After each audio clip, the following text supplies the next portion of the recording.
Today, I'm going to be doing a review of Sons of Anarchy, a television show that is on FX. It is still currently running. Just to give you an idea of where we are, for anyone that's watching this sometime after I've done it, several episodes into Season 5 of the show, so that's what the review is going to be based around. Now, overall, I'd give this series 6.5, maybe a 6.75. Season 1 and 2, I thought were pretty good. Season 3 was by far the weakest of them. It's the season they go to Ireland, and the cinematography just seemed substantially weaker. Everything is gray and bleak. The script seemed uninspired. It was very uninteresting. I didn't see any reason to have included that whole storyline about Ireland and his half-sister, who he almost... his half-sister, the main character, Jax Teller, played by Charlie Hunnam. I'm probably mispronouncing it. He's an English actor. You wouldn't know it from the way that he portrays the character. He does a really good job with that. The show at times, the biggest problem with it is the show at times can come across unbelievable. Their writing is at times like, come on now, really, you know. The fact that, particularly originally, the connections that they have to law enforcement, I just didn't buy that they could be that, with the law enforcement just being essentially corrupt for almost no reason. It's not like the guy's getting these huge payoffs, the sheriff. And at times, they try to bring them across like, oh, they're these outlaw bad guys, this biker gang, Sam Crow, the Redwood Originals, but no, they're actually this heart of gold. They're not really bad people. Where you look at a show like The Sopranos, Tony Soprano is a monster. He is a horrible, horrible human being, but they use that to elevate the character to a sort of cool status, sort of almost bringing some small anti-hero characteristics into him so that you can see him as a protagonist. Still, the character is a monster. He is a bad guy. But the show is written in a way where you can empathize with him, where you can feel for him, where you can understand his plight and his struggles. You can get behind him and say, yeah, this guy's really well written, really interesting, really well executed, and overall has that cool gangster flavor to him. And in this show, they don't do that. More often than not, they just try to ram them down your throat as good guys, and that is one of the largest failings of the show overall. If they went with, okay, look, these guys are pretty much reprehensible human beings from the ground floor up, but now let's bring it back and show you why you should like them, why you should be able to empathize with them, why you should be able to get invested with them, and not just want to see all of them locked up in jail. They, every once in a while, will lean towards that, particularly with the character of Clay, who's played by Ron Perlman. Sorry, took me a second to remember the name. Yeah, Ron Perlman, who also played Hellboy. He's played a ton of things. I'm not even going to listing off his filmography, but he does a very good job with that character. Clay is, at times, sort of the strong post member, the president of the club for the majority of the show, but he's slimy, he's scheming, he's always manipulating and underhanded. And quite honestly, I think this show would have worked a lot better if he was the main character, if it was told from his perspective. Then you would have had something that worked more on a Sopranos sort of line. Not that you want to make the show Sopranos, not that you want to bring it across that way, but let's face it, these aren't good people. They're just not, and when you don't force that, it's going to come across a lot better. There's a lot of good acting in the show. In this season, a few episodes ago, they killed off one of the characters a lot of people like, definitely one of the good guy characters, and Opie, and the way they killed him was really great because you didn't really see it coming. That same scenario has happened over and over again with the club, but they always seem to just slide out unscathed. And that's the problem with them. They're too unscathed. They probably should have had a bit more cast turnover, particularly with the larger players. Not even a lot. Maybe just one more character gone out of the way Opie did, perhaps earlier in the show. There have been a few, but often it's too easy for them. And that can make it hard to believe in the show. You want to suspend disbelief when you're watching the show. No, so that don't misunderstand. I watch every episode of the show in order, and I quite enjoy it. Although after season 3, I've stopped watching it.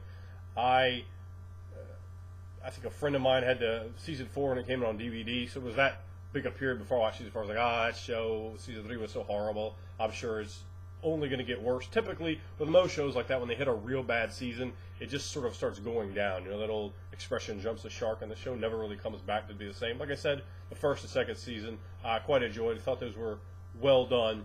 But the 4th season, man, that was the money season. That was excellent. Like, every episode, I was like, oh, I got another DVD here. I could just keep watching it. And that was awesome. And, you know, and then you could watch season 5 as well, and really just be inundated with a large number of shows in a small period, which is really a wonderful way to watch a show without commercials, without having to watch around here we'll give you one show a week, that sort of style. I think most people probably would agree you'd much rather just watch at your leisure, watch as many as you like, and it definitely got me really energized, really re-interested in the show. One of the other problems with the show, there's no character that I really like. I'm like, oh, I really enjoy that character.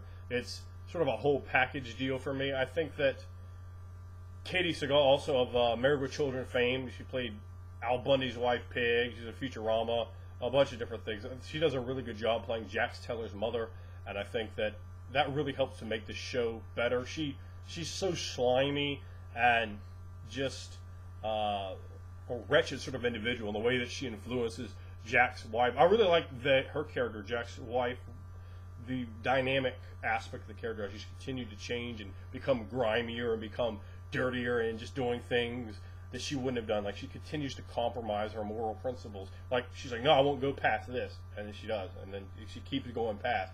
She keeps doing it. And largely, the catalyst for that is her love for Jax Teller. They have this real strong love story there, which really helps to add to the show. I think that's a good aspect. It probably helps to attract a lot of individuals. Now, who's going to like this show? Well, first of all, if you like anything along the lines of a police type of show, you'll probably enjoy this. If you like any sort of gangster type show, because we are dealing with a motorcycle gang here, on motorcycle club they call it, the MC, and they use a lot of the terminology with the cuts, and they go into explaining how a lot of these things work. So you could pick up a little bit of information there. They definitely seem like they did at least enough research on how a motorcycle club works to be able to bring that across. You know, and then they have a lot of moral dilemmas in this show. So if you like a moral dilemma, you might like that. Like, oh, we're not going to sell drugs. Okay, well, now we're going to sell drugs. Oh, well, we're not going to sell guns. Oh, wait, but now we're going to sell guns. And there's this whole backstory the whole time of Jax Teller's dad and how Clay essentially killed him, and Jax finally finding that out through these letters. It definitely, from being in season 5 now, I'm pretty certain they're going to have a season 6. I'd be pretty surprised if they didn't. I don't know if they'll go past season 6, but I don't know if the show would have any more legs to go past season 6, or maybe on the outside shot season 7. But with a show like this, 5, 6 seasons is really enough. That's really all you're likely to get. The show is an hour long for anyone that hasn't watched it. Of course, that's with commercials. So I think it comes out of a running time of maybe 42 minutes and some change, including a fairly long intro. They actually have a good intro on the show. They have a song that's very appropriate to it. A lot of shows I do not like the intros for, and they're just horrible. You can actually sit down and listen to that one. You know, they show the thing with Katie Seagal's character, and she has a scar in her chest. This year they have Jimmy Smits on the show, too. I think he's a really good actor. I've seen him in so many things over the years, but he was really good in Dexter. He's been really good in this. He kind of gives a different take on like the Latino style gangster, which is, it kind of freshens the show up a little bit, which I thought was good. Also, for the black gang, the Niners, they have a guy who was on Oz. I can't think of his name. He was the wheelchair guy on Oz. I think he was in. He's been in a couple other movies too. He's a good actor. The way he's taking the character there, I think, is pretty interesting. They have a lot of interplay between the different gangs. They have, I believe, they're a Mexican gang, of a Mexican motorcycle gang that they've had clashes with, and they have the Niners, like a black street gang in Oakland. They also have the Irish, if you call them Irish mafia, and then a Mexican drug cartel. There's actually some CIA people in it. So it really brings a lot of different elements together, and it shows how they can connect in this small town that's called Charming. So overall, I'd recommend watching the show, but it's not at the level of what you're going to find on HBO or Showtime.